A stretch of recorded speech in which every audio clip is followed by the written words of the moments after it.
Communities aren't defined the way they used to be. Throughout history, one of the big trends is the redefinition of the size of community. It has been, started out, how far could you walk? How far away could, you conduct business? It was it was a walk, and then it was a wagon trip, and then it was a horse trip, and each time the size of the entity got larger and larger. Well, we now live in an era in which you can communicate instantly anywhere, anytime, travel virtually instantly anywhere, anytime, move anything anywhere, anytime, and that means that the definition of community needs to change, but we haven't changed it. We all have a different set of rules for the communities in which we live compared to the community of the world at large.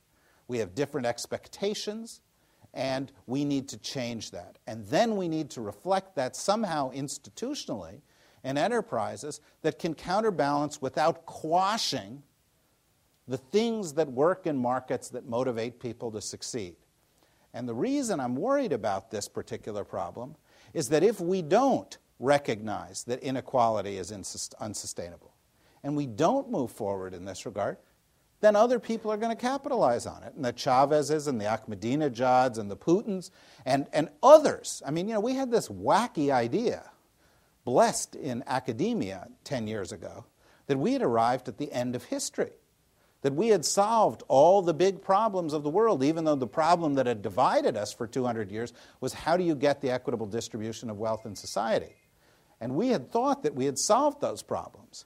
But in fact, it's still dogging us. We haven't solved it. And this is no reason to believe that we live in the only time in the history of the earth that there will be one philosophy and another will not emerge as a competing alternative.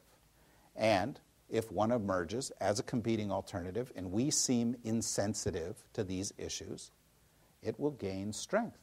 And if it gains strength and momentum, and some people associated with this group see it as in their interest to ally themselves with that, we are going to have tensions and divisions in the world ahead that are unnecessary and unproductive and may, in fact, result in a substantial deviation from what your expectations are as far as your lives and futures and careers going forward.